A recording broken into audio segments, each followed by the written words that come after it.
Class 4 chapter 1 computer memory and storage.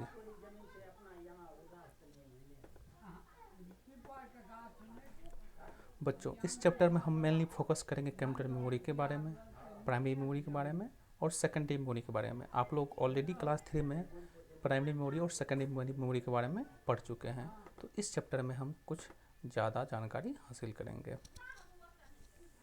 A computer is an electronic machine that takes in data and instructions input, works with the data processing, puts out information output and stores information storage। मतलब बाबू, आप लोग पहले से ही जानते हैं कि computer का एक इलेक्ट्रॉनिक मशीन है जो इनपुट के रूप में डाटा और इंस्ट्रक्शंस लेता है और उस पर काम करता है और उस पर डाटा के साथ काम करता है, जिसको हम क्या कहते हैं, प्रोसेसिंग करते हैं, और उस इंफॉर्मेशन को बाहर निकालता है, ठीक है, जिसको हम आउटपुट कहते हैं, और उस इंफॉर्मेशन को किसी मेमोरी में सेव करके रखता है, या फिर सेव करना क्या कहलाता है, स्टोरेज करना कहलाता है। ठीक है, मतलब बाबू कि हम किसी डाटा को दिए लेकर कंप्यूटर के अंदर, तो वो इनपुट हुआ, उस डाटा पे काम करना हमारा कंप्यूटर शुरू किया, तो प्रोसेसिंग हुआ, और उसके बाद उससे जो इन्फॉर्मेशन हमें निकला उसको हम क्या बोलेंगे, आउटपुट बोलेंगे, और उसको यदि हम सेव करके स्टोर करके रखें उसको हम क्या बोलेंगे, स्टोर करना या स्टोरेज बोलेंगे। Computer memory. एक computer also has a huge storage capacity. मतलब बाबू, एक कंप्यूटर के पास स्टोरेज कैपेसिटी की बात करें तो वो बहुत ज़्यादा होती है। The storage capacity of a computer is called its memory.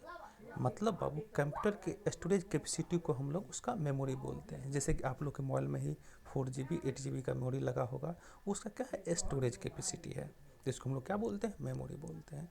It enables the computer. और मेमोरी जो हम कंप्यूटर के अंदर लगाते हैं तो वह कंप्यूटर को इनेबल कर देता है कि वह डाटा या इंस्ट्रक्शन को स्टोर कर सके।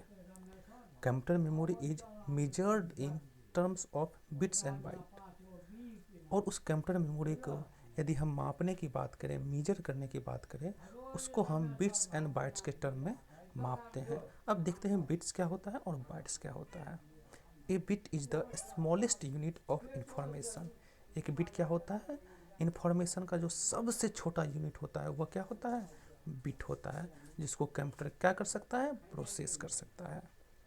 A computer can understand only 2 states, on end of. मतलब बाबू, कंप्यूटर सिर्फ 2 ही चीज़ को समझता है, एक ऑन को, एक ऑफ को, जिसमें ऑन को रिप्रेजेंट करता है 1 और ऑफ को रिप्रेजेंट करता है 0। मतलब हम साधारण शब्दों में बात करें तो हम इसको कह सकते हैं वो सिर्फ 2 ही डिजिट समझता है, 0 और 1, और इस दोनों डिजिट को हम लोग क्या बोलते हैं, बाइनरी डिजिट बोलते हैं, और इस बाइनरी डिजिट को हम लोग बिट्स भी बोलते हैं। अब देखिए, ए bite is the combination of bits. मतलब बिट्स के कॉम्बिनेशन को हम बाइट्स बोलते हैं। मतलब बाबू, 8 बिट्स से मिलकर एक बाइट का निर्माण करते हैं। मतलब एक बाइट में 8 बिट्स कंसिस्ट होते हैं, शामिल होते हैं। It is the basic storage unit in the computer memory. और कंप्यूटर मेमोरी के यदि बेसिक स्टोरेज यूनिट की बात करें तो वह हमारा क्या होता है, बिट होता है। 1 बाइट मीन्स 1 करेक्टर। एक बाइट की बात करें तो वो होता है एक करेक्टर का। एक character can be N alphabet, number और सिंबल। मतलब बाबू, एक करेक्टर एक अल्फ़ाबेट हो सकता है, एक नंबर हो सकता है, या फिर एक सिंबल हो सकता है। 1 बाइट कंसिस्ट ऑफ 8 बिट्स। हमने पहले ही बताया कि एक बाइट में कितने बिट्स होते हैं, 8 बिट्स होते हैं। यहाँ पे कुछ देख लेते हैं different types of memory sizes के बारे में, जिसमें है 8 बिट्स बराबर 1 बाइट, 1024 बाइट्स बराबर 1 KB अर्थात 1 किलोबाइट, 1024 KB बराबर 1 मेगाबाइट मतलब 1 MB, 1024 MB बराबर 1 गीगाबाइट मतलब 1 GB, 1024 GB बराबर 1 टेराबाइट मतलब 1 TB। इस टेबल को बच्चों आप लोग याद कर लीजिएगा।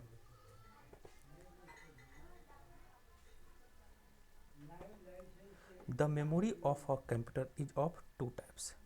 कंप्यूटर की मेमोरी दो प्रकार के होते हैं, जैसे कि आप लोग क्लास 3 में पढ़ चुके हैं। कौन कौन सी memory? Primary memory and secondary memory. और यहाँ पे बात किया गया है आईपीओ साइकिल के बारे में। इसके बारे में भी आप लोग शायद क्लास 3 में पढ़ चुके होंगे।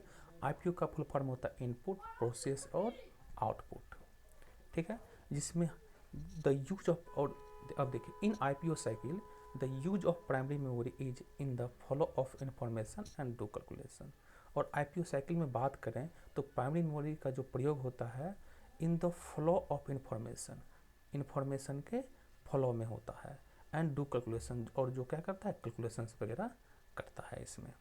The input and output is stored permanently.